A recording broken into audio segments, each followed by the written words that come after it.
Good morning student, class 8th। Chapter का नाम है हमें संसद क्यों चाहिए। हम इसके बारे में हम बात करेंगे। हमने इससे पहले 2 चैप्टर करा चुके हैं, तो हम ये 3rd चैप्टर कराएंगे। हम इसके बारे में डिस्कस करेंगे। तो हम देखेंगे कि हम भारतीयों को इस बात पर गर्व है कि हम एक लोकतांत्रिक व्यवस्था का हिस्सा हैं। इस अध्याय में हम निर्णय प्रक्रिया में सहभागिता और लोकतांत्रिक सरकार के लिए नागरिकों की सहमति और महत्व जैसे विचारों और संबंध समझने का कोशिश करेंगे। उसके बाद देखेंगे ये तत्व वे हैं कि जो भारत में एक लोकतांत्रिक व्यवस्था का निर्माण करते हैं, और हम ये देखेंगे कि हमारी संसद के देश के नागरिकों को निर्णय देता है, और हम ये भी देखेंगे।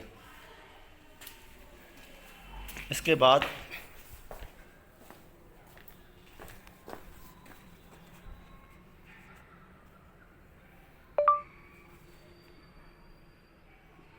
बाद हम देखेंगे कि लोगों के फैसले क्यों लेना चाहिए। हम जैसे जानते हैं कि भारत 15 अगस्त 1947 को आज़ाद हुआ। इस आज़ादी के लिए पूरे देश की जनता ने एक लंबा और मुश्किल संघर्ष चलाया था। इस संघर्ष में समाज के अनेक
अंगूठा लगाइए।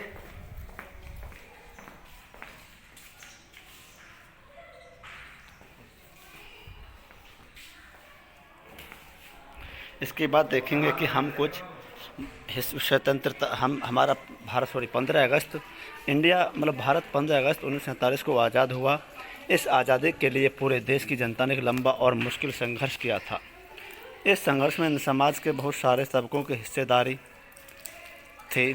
तरह तरह की पृष्ठभूमि के लोगों ने इसमें भाग लिया।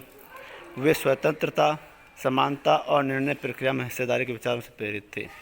औपनिवेशिक शासन के तहत लोग ब्रिटिश सरकार से भयभीत रहते थे। वे सरकार के बहुत सारे फैसले से असहमत थे, लेकिन अगर वे इन फैसलों की आलोचना करते तो वे भारी खतरों का सामना करना पड़ता था। स्वतंत्रता आंदोलन ने यह स्थिति बदल डाली। राष्ट्रवादी खुलेआम ब्रिटिश सरकार की आलोचना करने लगे और अपनी मांगें पेश करने लगे। उसके बाद 1855 में भारतीय राष्ट्रीय कांग्रेस ने मांग की कि वे विधायिका में निर्वाचित सदस्य होने चाहिए और बजट पर चर्चा करने और प्रश्न पूछने का अधिकार मिलना चाहिए। 1909 में बने गवर्नमेंट ऑफ इंडिया एक्ट ने कुछ हदें निर्वाचित की व्यवस्था को मंजूरी दे दी। ब्रिटिश सरकार ने अंतर बनाई गई ये शुरुआती विधायिका राष्ट्रवादियों के बढ़ते जा रहे दबाव के कारण ही बनी थीं, लेकिन इनमें सभी वयस्कों ने तो वोट डालने का अधिकार दिया गया और न ही आम लोगों को निर्णय प्रक्रिया में हिस्सा ला सकते थे। लोग और उनके प्रतिनिधि के बारे में बात करेंगे। सहमति का विचार लोकतंत्र का प्रस्थानु बिंदु होता है। सहमति का मतलब है कि स्वीकृति और लोगों की हिस्सेदारी। लोगों का निर्णय ही लोकतंत्र सरकार गठन करता है, उसके कामकाज के बारे में फैसला देता है। इस तरह के लोकतंत्र के पीछे मूल सोच यह होती है कि व्यक्ति नागरिक ही सबसे महत्वपूर्ण है और सैद्धांतिक स्तर पर सरकार व अन्य सार्वजनिक संस्थानों में इन नागरिकों की आस्था होनी चाहिए। व्यक्ति सरकार को अपनी मंजूरी देता है। उसके बाद देखेंगे कि हम सभी प्रतिनिधियों ने इस संसद समूह को संसद ही कहा जाता है। ये संसद सरकार को नियंत्रित करती हैं, उनका मार्गदर्शन करती हैं और लिहाज से अपने प्रतिनिधियों के माध्यम से लोग सरकार बनाते हैं और उस पर कंट्रोल रख पाते हैं।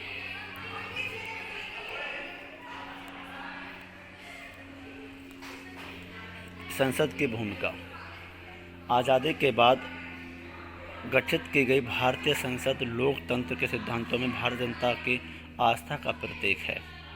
यह सिद्धांत निर्णय प्रक्रिया की जनता की हिस्सेदारी और सहमति पर आधारित शासन है। हमारी व्यवस्था में संसद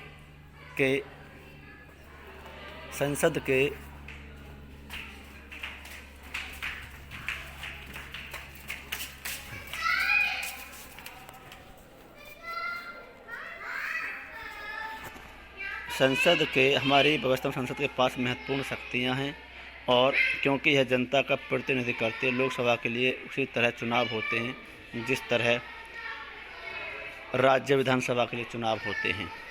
आमतौर पर लोकसभा के लिए हर 5 साल में चुनाव करवाए जाते हैं और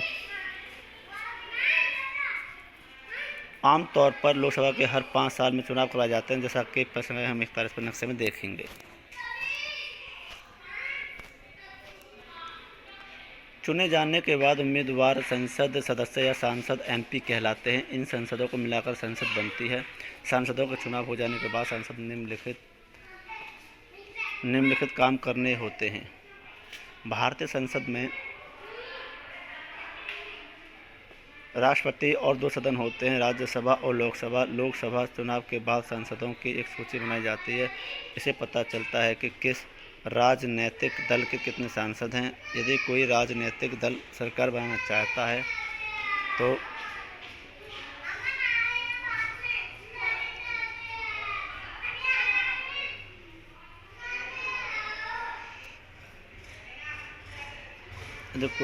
निर्वाचित सदस्यों सांसदों में बहुमत प्राप्त होना चाहिए। लोकसभा में कुल 543 निर्वाचित सदस्य और 2 मनोनीत सदस्य होते हैं। इसलिए बहुमत हासिल करने के लिए लोकसभा में किसी भी दल के पास कम से कम 272 सदस्य होने चाहिए। संसद में बहुमत प्राप्त करने वाले दल का गठबंधन का विरोध करने में राजनीतिक दल विपक्षी दल कहलाते हैं। हम कार्यपालिका का चुनाव के बारे में देखेंगे। चुनाव करना लोकसभा का एक महत्वपूर्ण काम होता है, जैसा कि आपने पहले अध्ययन पढ़ा था। कार्यपालिका जो होती है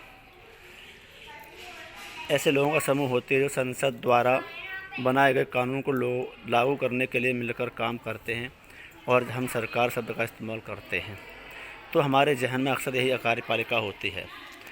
भारत का प्रधानमंत्री लोकसभा में सत्ताधारी दल का मुखिया होता है। प्रधानमंत्री अपने दल का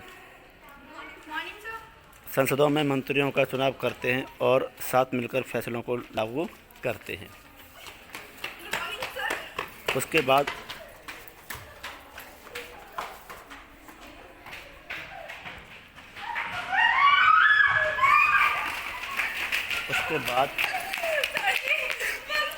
इत्यादि विभिन्न सरकारी जमा संभालते हैं। हम इस पर राजनीतिक दलों को बहुमत नहीं मिल पाया है जो सरकार बनाने के लिए एकदम जरूरी है।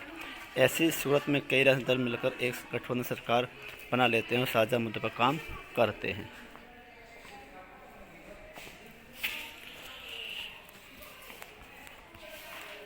राज्यसभा मुख्य रूप से देश के राज्यों के प्रतिनिधि के रूप में काम करती है और राज्यसभा के कोई भी कानून का प्रस्ताव पेश कर सकती है। किसी भी विधेयक को कानून के रूप में लागू करने के लिए जरूरी है कि उसे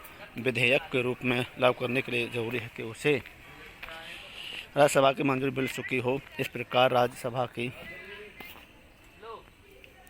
द्वारा पारित किए कानूनों की समीक्षा करता, अगर जरूरत हो तो उसे संशोधन करता है। राज्यसभा के सदस्यों का चुनाव विभिन्न राज्यों की विधानसभाओं को निर्वाचित सदस्य करते हैं। राज्यसभा में 233 सदस्य होते हैं और 12 सदस्य राष्ट्रपति की ओर से किए जाते हैं। बाकी मैं कल कराऊंगा, जो समस्या पूछ सकते हैं यदि कोई डाउट हो तो। इसके बाद पढ़ेंगे सरकार और नियंत्रण करना, मार्गदर्शन और जानकारी देना। उसके बाद कानून बनाना, इसके बारे में हमारा चैप्टर समाप्त हो जाएगा। बाकी हम कल पढ़ेंगे। इसके लिए इतना ही काफ़ी है आज के लिए बेटा। सही है। बाकी हम इससे आगे हम और डिस्कस करेंगे। थैंक यू बेटा।